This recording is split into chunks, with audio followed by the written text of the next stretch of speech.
Counselor Accents Podcast. Two school counselors who love their jobs. Oh, and they happen to have Southern accents too. Bless their hearts. I'm Laura Racorn. And I'm Kim Crumbly. And together we are Counselor Accents. And Laura, you have heard me talk about Liz Huntley until you are probably sick of her already, and you've not even heard her open her mouth yet. Not at all, because just what you've told me has been so inspiring, and now I get to hear it for myself. So I am ready for this.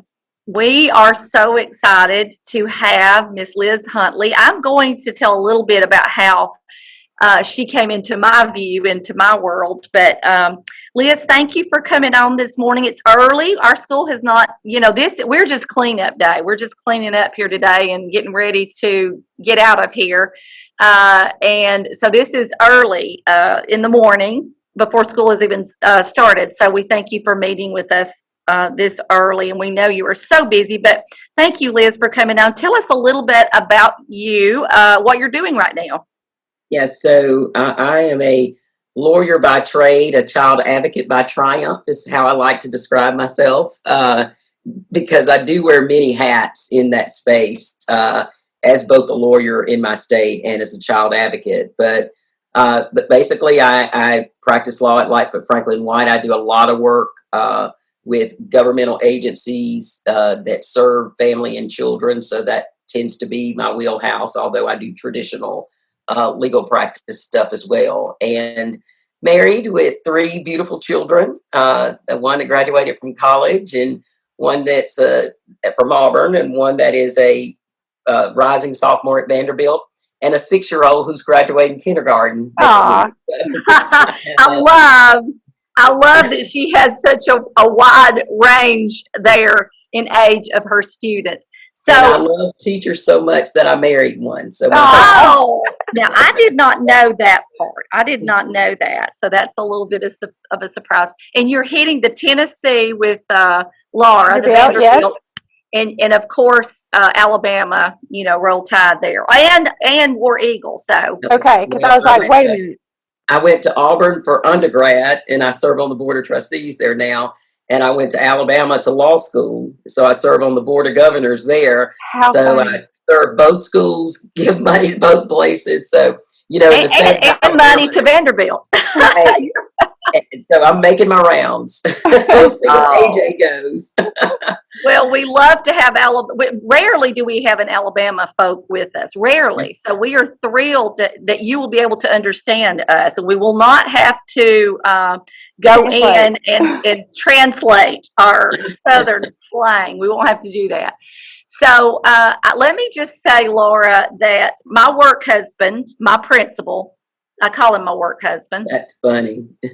Richard Orr and my nephew were at a conference that you spoke at, and I think it rocked Richard Orr, the principal's world, and my nephew. They both came back and had a sit down to tell me how great you were and how life-changing for them to hear you. And so that took a year process because you stay booked up, as we've talked about earlier before we went on the air. You stay booked up quite a bit. So it took a while, but Richard Orr persevered until we got you. It was during the pandemic, and it was a virtual meeting that we had with you, and a couple of schools went in together. And I don't think there was a dry eye. You just empowered us for the new school year.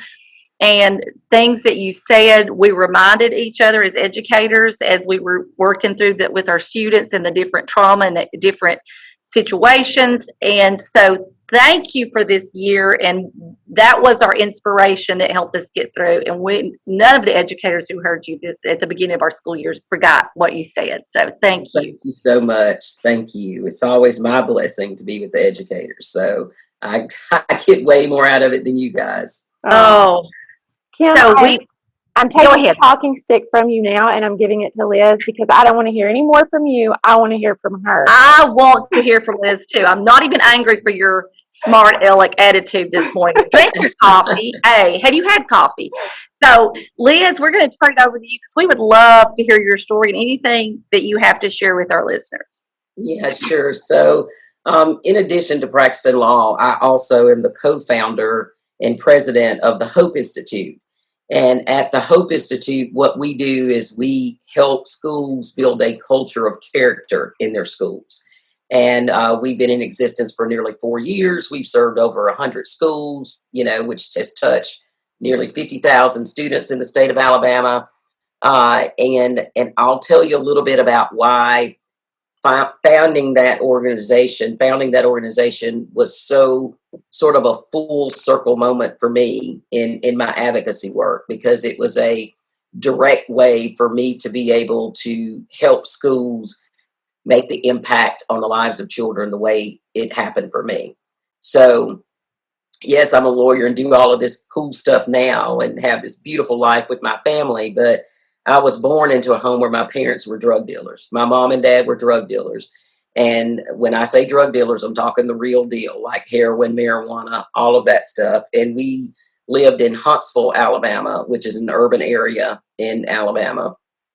And we lived in the housing projects there. And there were 5 of us, 5 kids, and we had 4 different fathers. And my mother had given birth to us from age 16 to 21. So you do the math. So by all accounts, it was a very dysfunctional situation. But for the educators listening, and you all know that it's really interesting for children, and I truly believe, and I'll speak about God, I'm not speaking on behalf of your podcast, but there's just no way I can share my story because my faith is so important to me. But, I really believe that God cloaks children with what I call sort of this sort of cloak of oblivion, right? So a kid can be in that level of dysfunction and not really have a clue that that's what's going on, because I vividly remember my little early childhood and that both of my parents were in the home, that my siblings were there. I loved my siblings. We played with toys. We did all this stuff. Even though these things were going on around me, at that point, nobody was hurting me. I was being fed, basic needs were being met. Y'all know Maslow's rules, right? So I was fine. I mean, I had no idea that my siblings had these different daddies or any of that. And there were people that were coming and going in our home all the time. No idea what that was about. There were bags of stuff on the table, sometimes piles of money. No clue. That was my life. And I'm just running around playing with my toys and being a normal, happy little kid. But as you know, with that level of dysfunction, it can't sustain itself forever. And so my dad got busted for dealing drugs when I was 5 and went to prison. And while he was in prison, my mom was trying to hold down the drug business herself. But she broke the cardinal rule of drug dealing. She started using their product, heroin, and she became a heroin addict.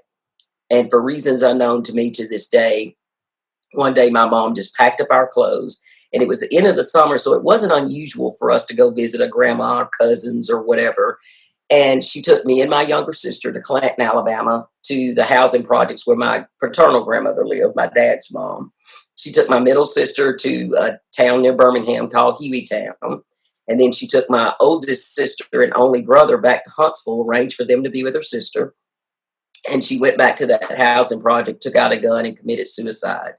So now I do know I'm in dysfunction, because when trauma happens for children, it's not like there's a plan. It's not like you get advance notice. So I ended up with my grandmother, and it was, you guys, it was so hard, because it's one thing to have a disruptive event in your life. And for those of you listening and know about these, and I'll just sort of say them, ACEs, adverse childhood experiences are real things. And there's 10 ACEs in the literature. You can Google ACEs and see what those 10 are.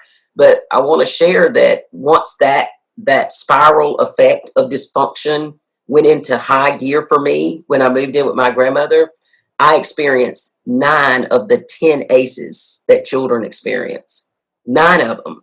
The only one I didn't experience was divorce or separation. And let me just say that divorce in and of itself is not an ACE. I do want to clarify that. It's when divorce and separation becomes a traumatic event for children, because grown folks don't behave themselves. That's when it becomes an ace. A lot of times people see that on the list and think, oh my gosh, I'll, create an ace for my child if I get divorced. And that's not true. It's several children, 2-parent homes function, do well as long as the parents get along. So that was my situation. So here I am. I'm 5 years old, separated from my siblings for the first time. My mom's committed suicide. My dad's in jail. I'm experiencing hunger insecurity for the first time because my grandmother was dirt poor. She had left a violent marriage. She was raising these last three young adult children of her total 8 children by herself, living in the projects, cleaning houses for a living. So, I went from food aplenty to we might get 2 meals a day instead of 3. It was just a different situation.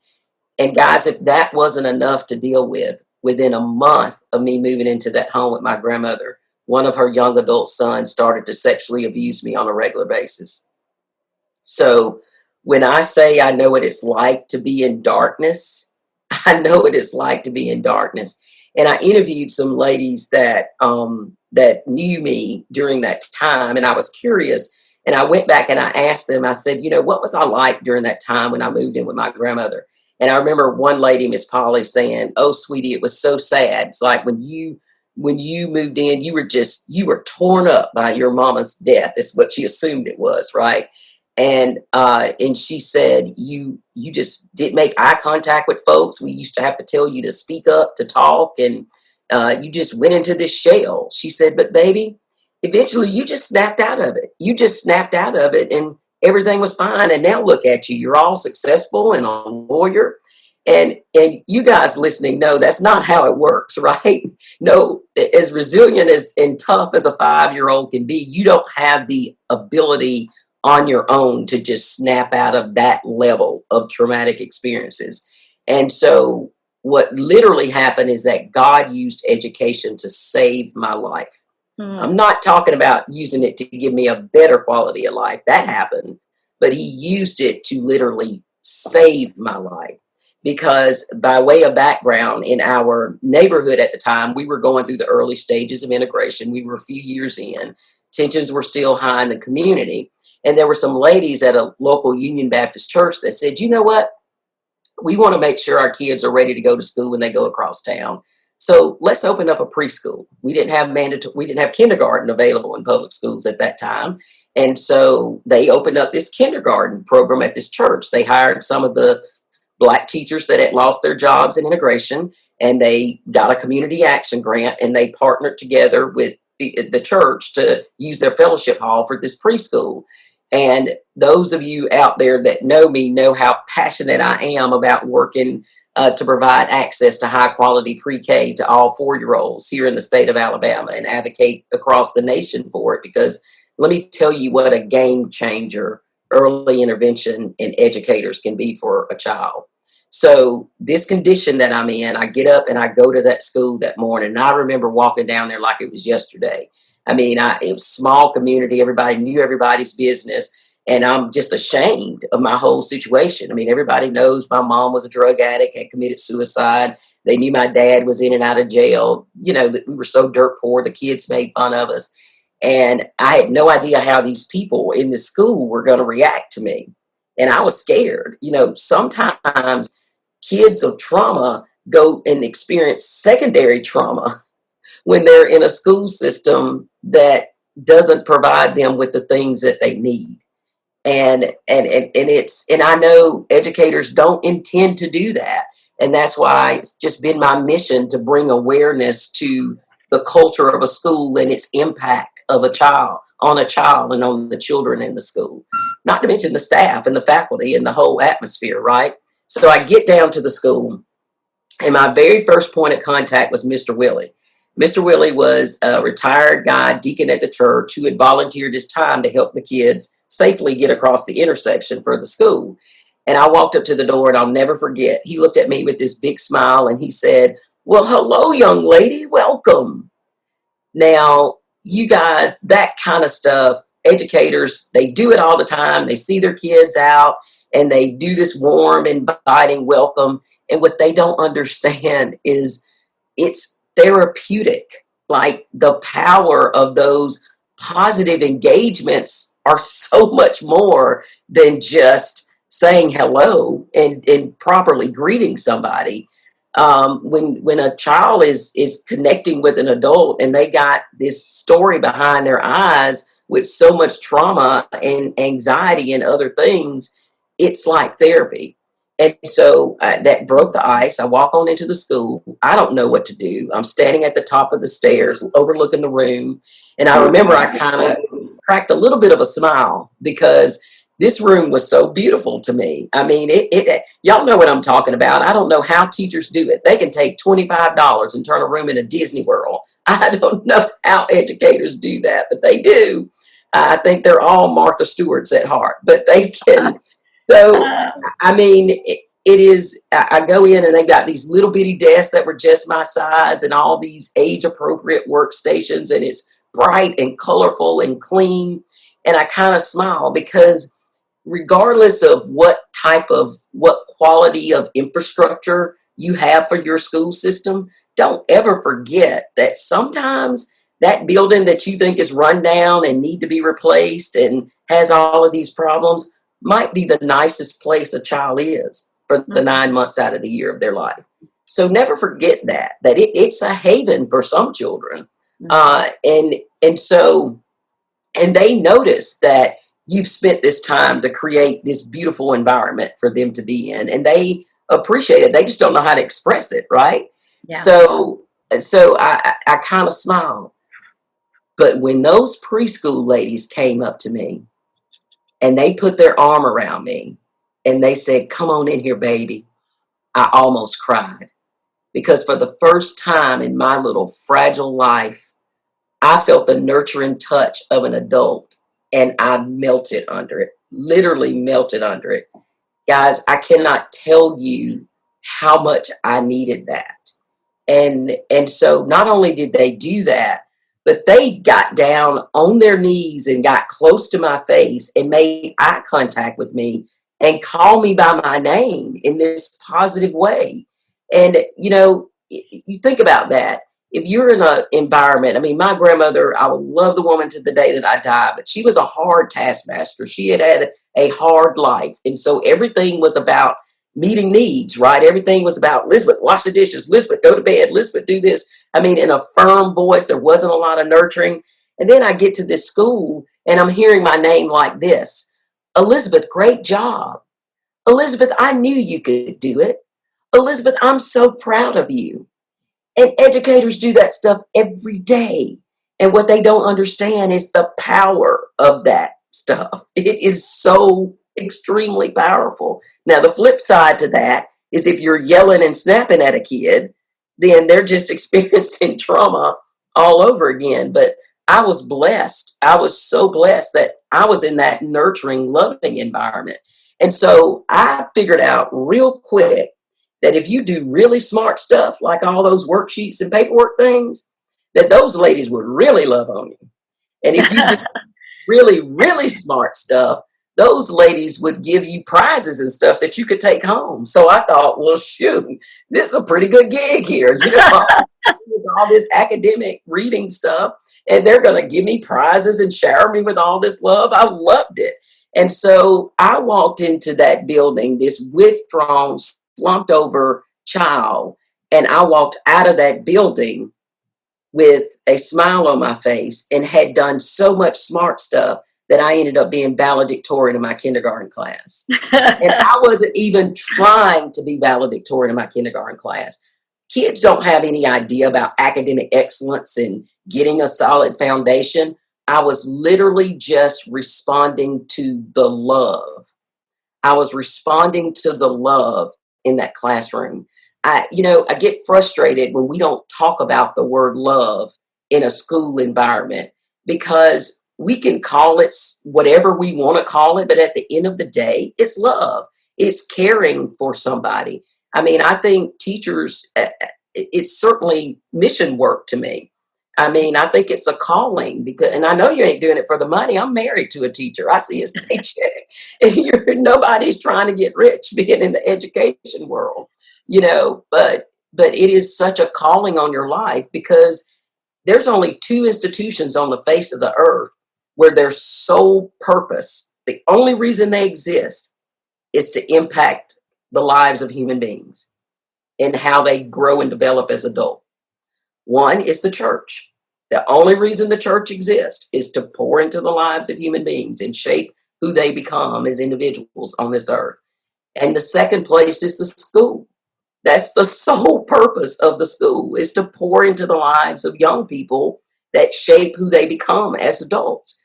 And if that's not mission work, I don't know what is, you know, and if that's, to me, not God's work, I don't know what is.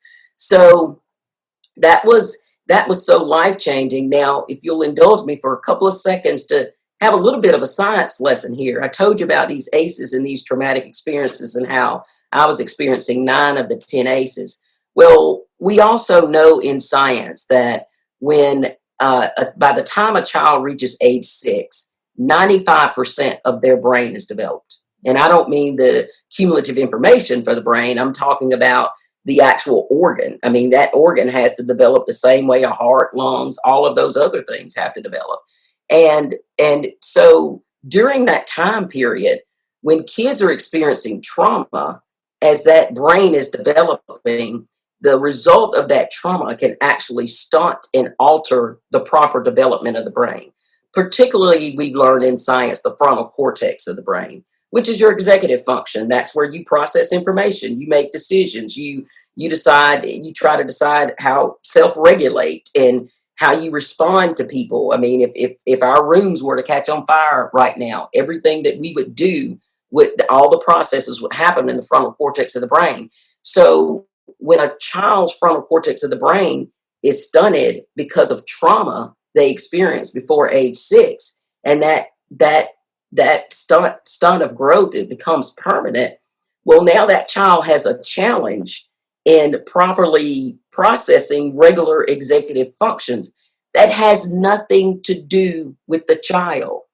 The child, that's why I get angry when I hear somebody look at a child that doesn't know how to self-regulate, that acts irrational, and they get frustrated and they say to that child, "What is wrong with you?" When what they should be asking is, "What happened to you?" There's always a reason for behavior in children. It comes from someplace, I guarantee you, which is why I love going across this country doing trauma-informed presentations to educators and those that are out there working with children, because it's really important to understand that critical role that a school plays in helping those children not only survive that trauma, but in my case, have an opportunity at a decent quality of life. So that was my situation. So let me fast forward. So I mean, you know, the school literally was the buffer to the trauma. My brain obviously developed the way it was supposed to. None of the trauma changed. I still went home to the sexual abuse, the poverty, and all of that. But it was the power of that school that buffered that. So it's time for me to go to first grade. And I'm 6 years old. I'm scared to death. No offense to anybody listening, but I hadn't been around white people in my life. So I was really nervous, like I don't know anything about these people. And because I was in my little bubble of my neighborhood, and people were rumbling about integration and all of that stuff. So I get up that morning, I eat my breakfast, put on my clothes, and my grandmother looks at me and says, "Elizabeth, I want you to go over to that school, and I want you to tell the teacher to put an X everywhere I need to sign on the paperwork, send it home, and I'll send it back tomorrow." So it dawned on me, my grandma is about to send me to this school by myself in the middle of integration at 6 years old, getting on a bus with 1st through 12th grade children. Y'all, I was terrified, but I was more scared of my grandma though. So I got my butt on that bus and went over to the school. So, and here's how educators work. I'm just trying to tell y'all about these little small moments that you do every day that are so powerful. So I get ready to get on the bus and I'm terrified. And my bus driver happened to be a middle school teacher, Mr. Fulford. And as I'm walking up the steps on the bus, he looks at me and he says, "Okay, now you sit right here, right up here by me." So he had put all of the smaller children on the bus up near the front near him. He didn't have to do that. His job was to drive the bus and let everybody on, and I could have marched back there and been picked on by older kids and just really remember I talk about the secondary trauma that can happen to a child when they leave their trauma at home to school. Yeah. So, but he protected that. He had me sit up there next to him. So significant moment. So I get to the school. I don't know what to do. I look on the wall when I walked in and it said first grade. And I thought to myself, well, I'm going to the first grade. I must be in the right place. Well, I didn't have any learning going on in my home. How did I know it said first grade? Well, because of that kindergarten preschool, I was school ready. Yeah. And so I stood there a little longer and there were sheets of paper on the wall and parents were coming in and they were scrolling up and down the list looking for their kids' names. And they say, oh, little Susie, you're in such and such room. And they go off in the module. So I thought, well, my name's got to be up there. I'm going to the first grade. So I got on my tippy toes and I scrolled down the list until I saw my name. I saw what room I was supposed to go into and I headed that way. Now, how did I know how to read and spell my name? How did I know what a room number was? How did I know how to navigate from room to room? Because of that kindergarten preschool, I was school ready. I think as educators, we forget sometimes we're not just teaching academics, but we're teaching kids how to function. We're giving them tools to navigate in life. And so that helps them, that supports the resilience that they're going to need sometimes to get through. So I get to the classroom, no clue what to do, but I did know this. I sat in the front center desk. And I sat in the front desk because those kindergarten teachers had told me, don't nothing good happen in the back of the classroom. When you get your butt over there, you better sit in the front desk. So and I'm just sitting there, sitting up straight, not knowing what to do. And it's chaotic because it's the first day of school. It doesn't matter if you're white, black, rich, poor. The anxiety's high. There's one boy crying in the corner, one girl not wanting to let go of her doll, teacher talking to the parents. And it just seemed like an eternity had passed. But eventually the teacher noticed me at the corner of her eye and started to head my way. Now, I have a little confession to make about this teacher in this moment. This lady had this beautiful black silk hair. She had these pretty eyes and this beautiful smile. And she looked just like Wonder Woman. I am not kidding y'all. She looked like Wonder Woman. This was the 70s, the mid 70s. The Wonder Woman show was on TV where the beautiful Linda Carter was Wonder Woman. And I watched the show all the time. And as a victim child, I thought one day Wonder Woman was going to come with the rope and the, and the cuffs and save me from the bad people. And so this lady's walking towards me. And this is what happens in the minds of kids. I'm thinking to myself, could this be? Is my teacher Wonder Woman? Like, how cool would that have been? Well, it wasn't Wonder Woman, but she was my Wonder Woman. Her name was Miss Pam Jones. Because let me tell you what happened next. She looked at me and with that beautiful smile and voice and said, well, hello, young lady. What is your name? Well, y'all, I panicked. I mean, I didn't know anything about what to do when I got to school. So all that could come out was, my name's Elizabeth Humphrey, and my grandma told me to tell you to put an X everywhere she needs to sign on the paperwork, send it back home, and I'll bring it back tomorrow.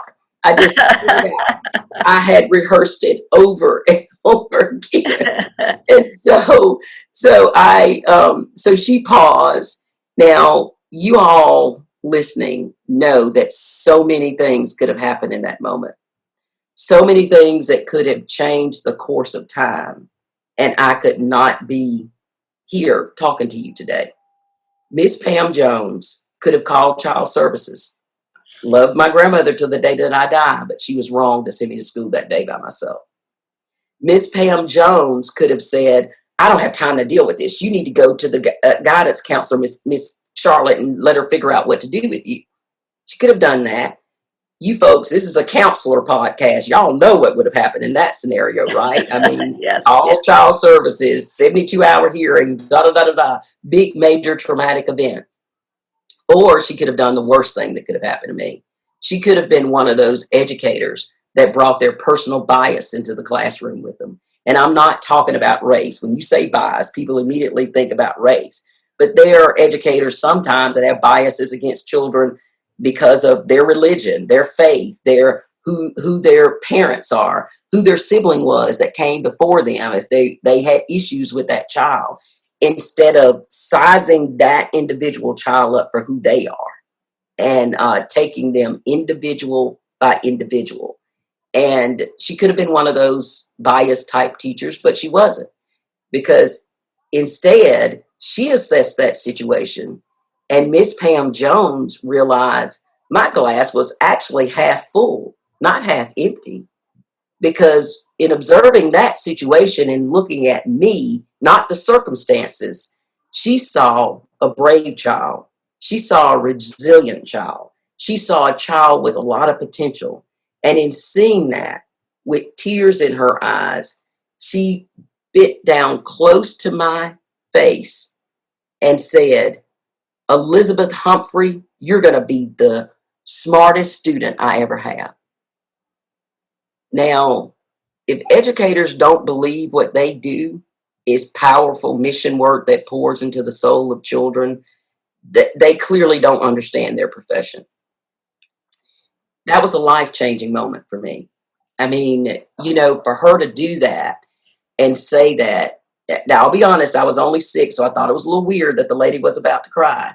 But because of that experience in kindergarten, and the way she responded, I thought to myself, oh, well, I guess this is like preschool. If I do smart stuff for her, she'll love on me too. I mean, I connected to that. And that's what I did. By the time I left out of her room, I was reading on a 4th and 5th grade level. And I was doing math on a 2nd and 3rd grade level. And I asked her later, I said, "Miss Pam Jones, why did you teach me all that stuff in 1st grade?" Because she did. She kept putting stuff in front of me. And this is what she said. Emotionally, she said, "Liz, I had no idea what was going to happen to you. I didn't even know if you'd finish in my class. Like, I knew the home situation was unstable, didn't know what would happen to you. But this is what I did know. I knew that God had put you on my clock. And as long as you were on my clock, I was going to pour everything into you that I could, because I didn't know what was going to happen when you left my classroom." And that's what she did. And I will tell you, that woman is still loving on me to this day. When I gave birth to my 2nd child, she was at my house keeping my 1st child. And even when I gave birth to that little caboose surprise that I had, she was the first person in the nursery to hold him. And guys, she was then and always will be my Wonder Woman. Always. Mm-hmm. And that's the power of educators and what it is that they can do and how they can buffer children. And so that's my story. My story was just a series of contacts and path crossings with educators that God placed in my life at this pivotal moment that was so important, where I needed an advocate in my school, and he provided it. And so because of that, I decided to put this in writing in my little book, More Than a Bird.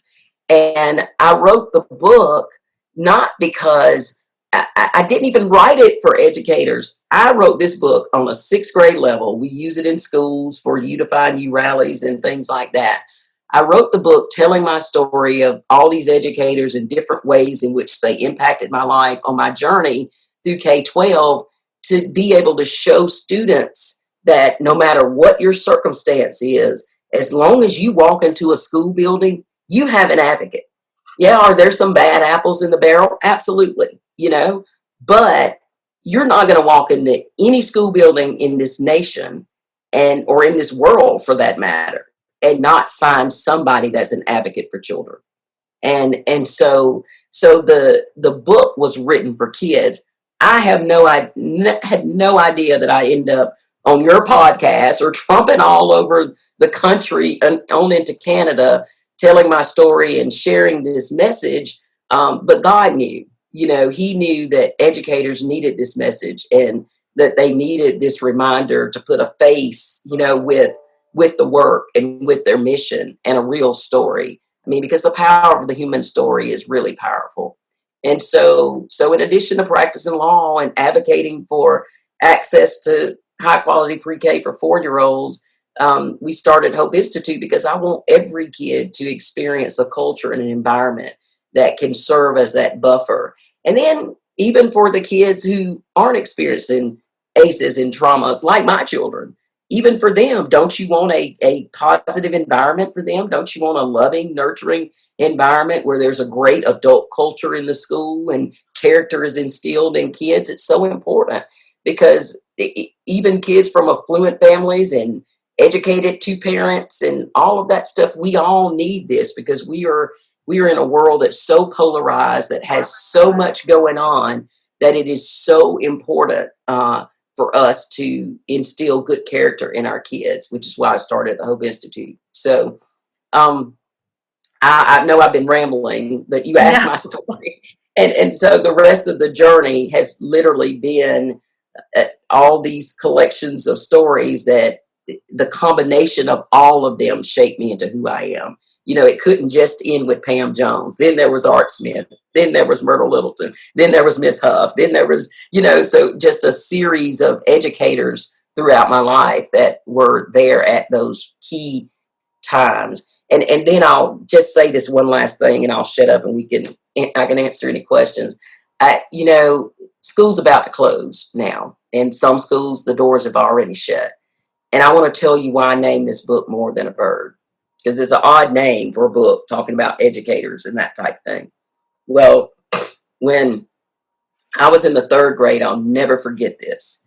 I remember, because at this point, things had gotten worse in my house, if you can imagine that, because my grandmother had another adult son that had moved back home. He was in the military. Something happened to him. We don't know to this day. He was mentally ill. So he was just an emotional roller coaster to the extent that he would become violent.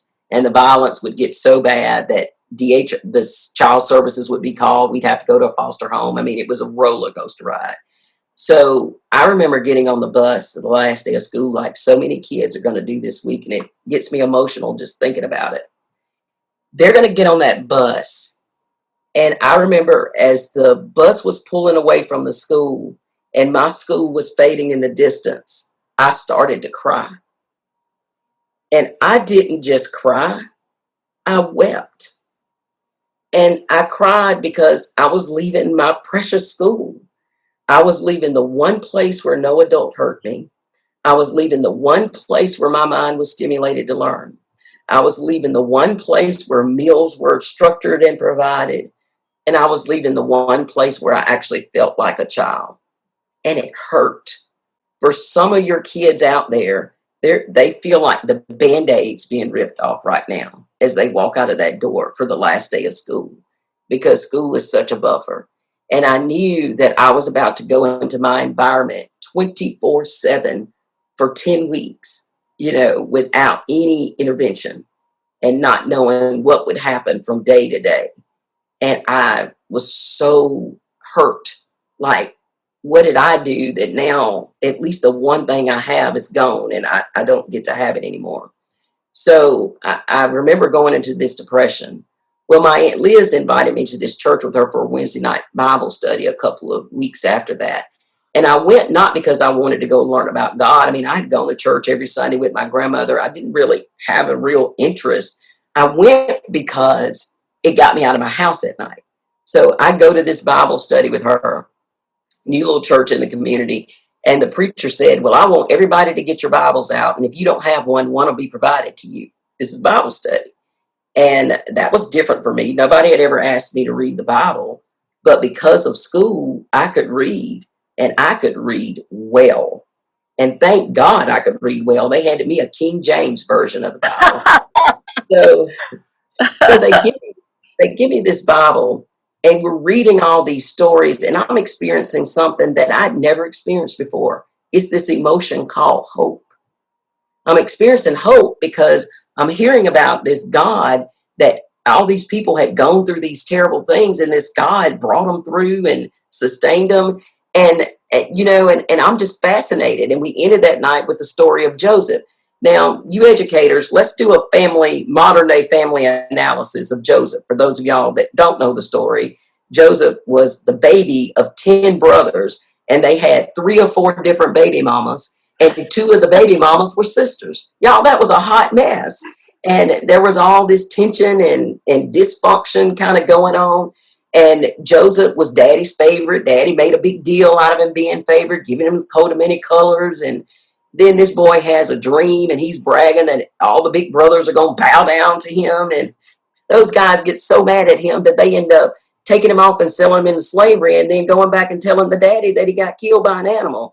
Now, in modern day time, we would call that human trafficking, right? I mean, they stole the boy. Think about it.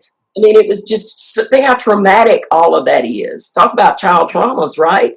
And then he's in slavery. But you know what was interesting that God did in Joseph's life? When he was enslaved, the person, his slave master, recognized his potential and taught him. Like, he was educated in his household. You know, a lot of times we jump right from Joseph being captured and sold to Joseph ended up being governor of Egypt. When we forget in there was God used education to develop the skill set that he was going to need to be used the way that he was used later in his life. And so he was, if you read that scripture, you'll see how educated he was in that home and given great responsibility and taught things. And so Joseph, this same lad that had gone through all that trauma, ended up being governor of Egypt. And not only did he save his family from famine and starvation, he saved 2 nations from famine and starvation. So I'm sitting here, this rising 4th grade kid, and I'm reading the story with my own eyes and listening to the minister. And I'm thinking to myself, if this now, and this is reading comprehension, by the way, I'm thinking to myself, if this God can help Joseph and he went through all this bad stuff, maybe this God can help me. So I leave that night and all I can think about is this Bible, these stories of hope and everything. So I want to go back next Wednesday. And we get back and we read through several scriptures and we end that night in Matthew 6:26. And I'll paraphrase it. It says that if God will take care of the fowls of the air and they neither sow nor reap, then he'll take care of his children. Aren't they better than a bird? And isn't that true, right? I mean, you don't see any starving skinny birds. You see birds are tweeting all the time because they know for whatever reason, humans can't help themselves but take care of them, right? I mean, we even do our whole landscaping around birds. I mean, we take care of the birds. So if God has instilled in us to take care of birds, feathered fowls, wouldn't he instill in us to take care of children, human beings made after his own image? But here was the tragedy in that moment. As I sat there and listened to this preacher, I sat and struggled with whether or not I was more than a bird. Because when I looked at the birds, it seemed like the birds had it better than I did. And I'm sorry to get emotional about that, but it's really hard to go back to that place because I remember it like it was yesterday. Then the preacher said this. He said, you know that you're more than a bird because God will use people to love you. He will use people to love you even when the people that are supposed to love you and do for you aren't doing it. Now, guys, it was like a light bulb came on in me because at that moment when he said that, all I could think about was my school. All I could think about were my teachers and the educators that God had sent to love me. And I knew I was loved and I knew I was more than a bird. And so that night, I began my spiritual journey by professing Christ and used the word of God to help shape my quality in my course of life, and then continued on my educational journey using education, the great equalizer, as an opportunity to have a better quality of life here on earth. And from preschool to law school, God always sent people like you listening to love me. And so I know I'm more than a bird. And I titled that book More Than a Bird for the students at the time when I wrote it, for them to know that they were more than a bird, but also now that I see God uses it in this way for teachers to understand their role in taking care of his little birds. So I just want to say thank you for all that you do. I've never been more driven in my life to support a profession than I am for educators, because I understand you guys, y'all are the secret sauce to me of society, in terms of helping children, whether they're kids like me that experience trauma and lots of dysfunction, to kids like mine that come from stable homes. No matter what, they all are educated. They're all touched by a school, and that is so important in their lives. So thank you for everything that you do. Well, I think Laura and I would not have been able to speak if we, for once in our careers, I think our mouths were closed because we were crying listening to that. It's so inspirational. I don't know where Laura popped off, if she lost connection or what happened with her, but I cannot. Oh, I tell you what, she just texted. She said, I cannot hold it together. I'm a mess. So she has not emailed me and texted me while she's off, but she did text me while you were speaking going, I can't hold it together, which we couldn't. We were just sitting here crying. Same thing when you spoke to educators at the beginning of the school year. So much of what you said, I hope I can hold it together. We use this year for students. I think a lot of times educators, especially in early childhood, because I have been an early childhood educator, we forget, and school counselors that are working with little bitties, I think sometimes we forget that they're going to remember what we say. I think sometimes if we would be more respectful and really think about what we are saying and how we are speaking, I have vivid memories of smells of my first day of school. I didn't come from any trauma whatsoever. My ACE score would be 0. But I remember, and kids have memories, and we have got to be so careful. All those folks that made such an impact, I think sometimes as educators we may forget, just because they're little doesn't mean they're not going to remember how they're treated. So I know that there are more stories throughout your life and I want to read the book. I cannot wait to read the book. In fact, I think that's going to be my book study that I'm going to do with my school. So I challenge other school counselors. That might be a great idea for a book study. So Laura, we don't know where you went. Yeah, I'm sorry. Announcements going off, sorry. I know, I do know. Yeah. I was going to tell you a book study. So in fact, I'm doing an elementary school in Tallahassee, Alabama next Friday. So I have a presentation that I do once educators read the book. Okay.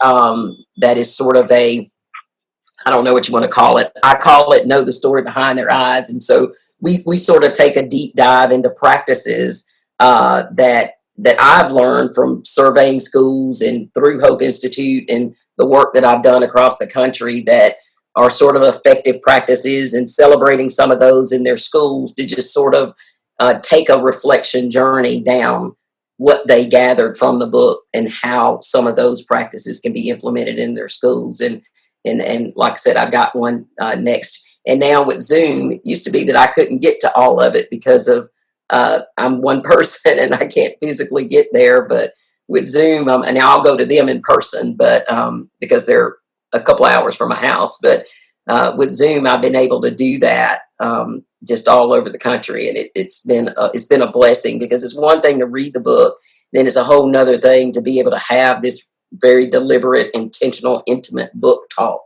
where we're able to ask questions and share with one another.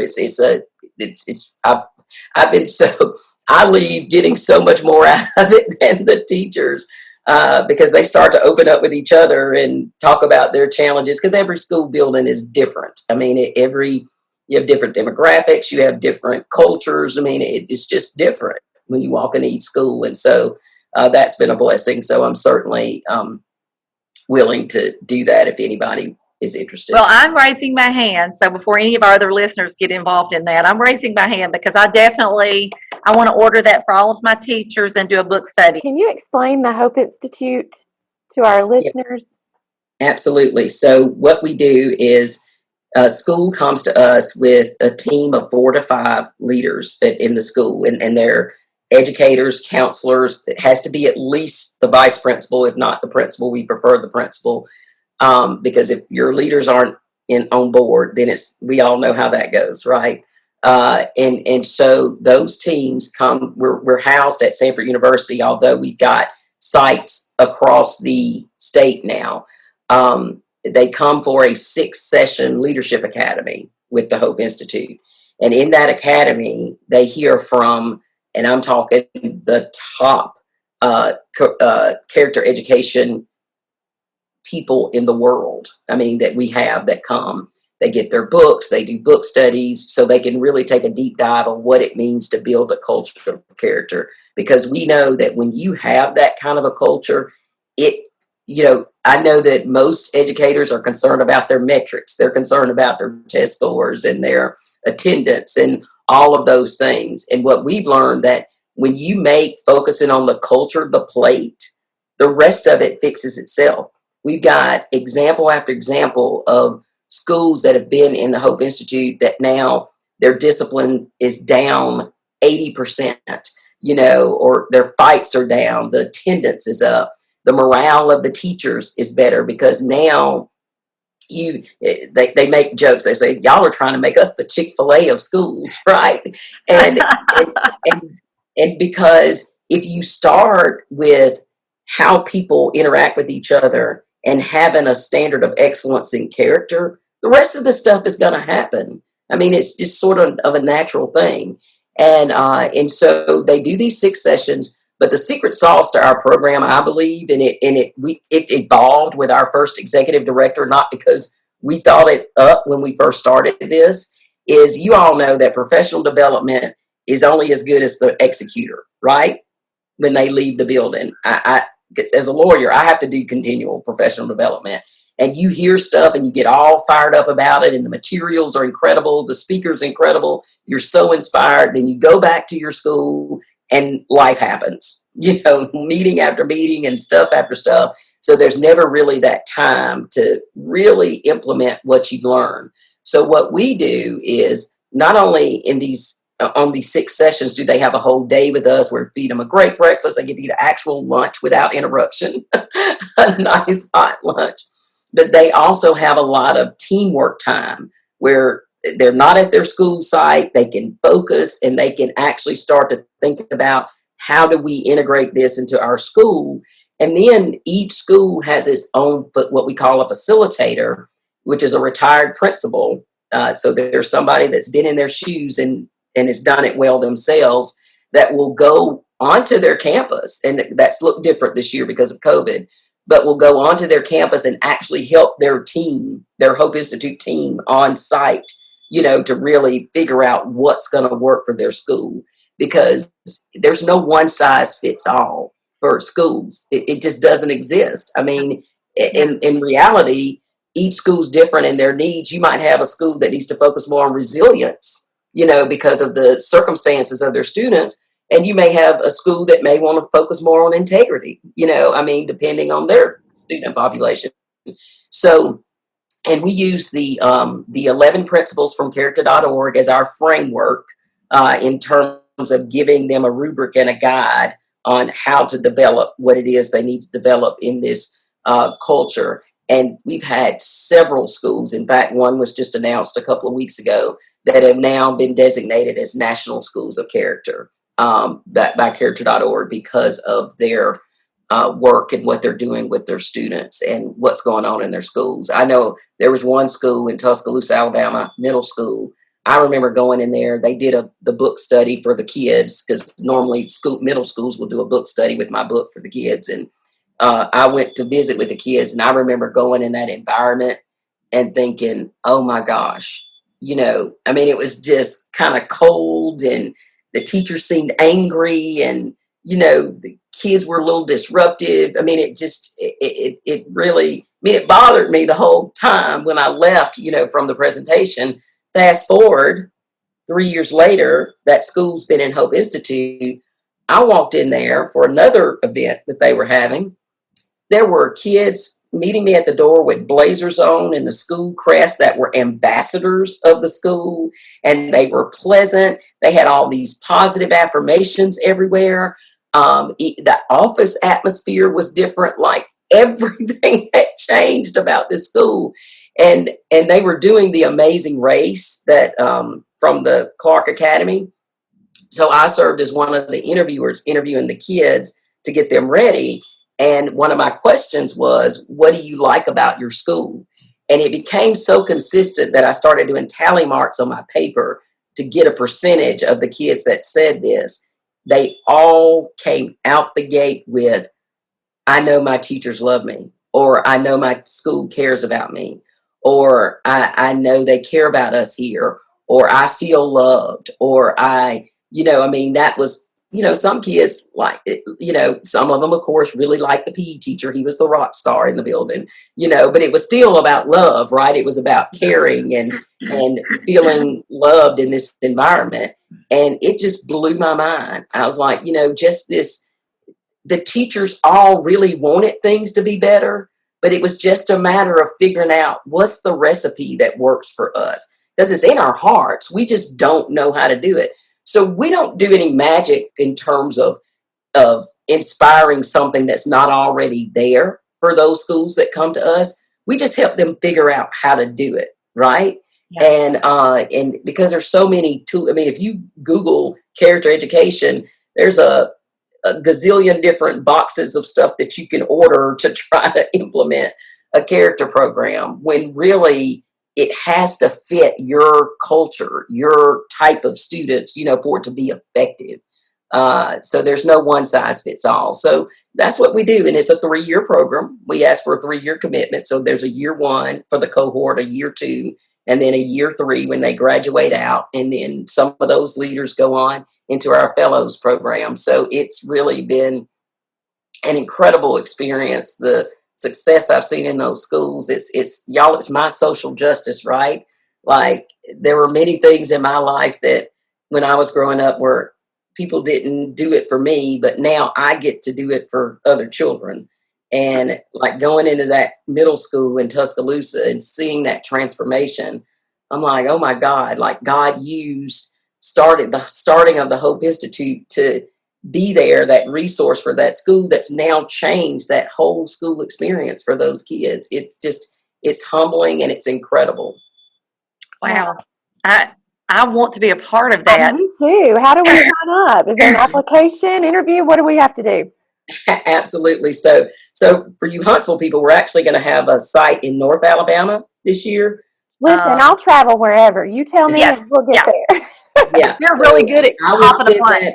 So what I'll do is I told you I'd send information on sort of the stuff I do for schools, and I'll also send the information on Hope Institute, what our cohorts are for this year, if anybody listening is interested, because we're expanding we already did Florence, now we're doing Athens State. That's going to capture Madison County, and then we're also going down to Mobile this year as well, and that'll cover Washington and Baldwin County and all of them. We actually had a school, Foley High School, their team drove to Birmingham to Sanford University to come participate in the Hope Institute. So, and they're doing amazing things at that school, but it's transformative for not just the kids, but for the educators too. I mean, don't we all want to work at a Chick-fil-A basically, right?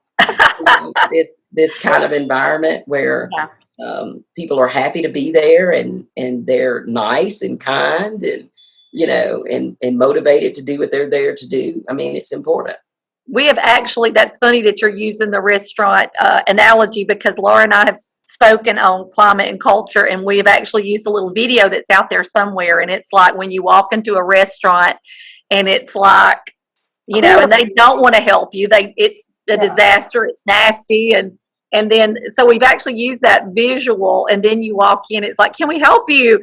And the whole dynamics change. So that's funny that you're using that, because we've used that same analogy. But gosh, I told you, Laura, this was amazing. Our listeners are going to be so inspired by your words, and I think it's going to just continue to change. At one point, I thought I'm not going to be able to pull it together. I thought I'm going to have to go have a moment and cry it out. And Tim and I have talked about, once we start crying, then usually we're just a puddle for the rest of the day.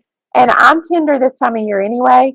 So I thought at one point, I'm going to have to go home for the rest of the day because I can't pull it together. But I was not prepared for how amazing this was going to be. I knew you had spoken so highly of her, Kim, but this totally exceeded my expectations. It's like you hit every soapbox that we get up on. You said it so much better than we ever could. But Aw. And it's because she's lived it. You know, we can preach it, but we've not lived it and experienced it. And so thank you for continuing to share your story. I know it's hard to go back there and to say, and you probably have told it, but thank you for retelling that story and going there and sharing that, because I promise you it's going to change teachers and educators' lives. And get her book. Leah, thank you so much.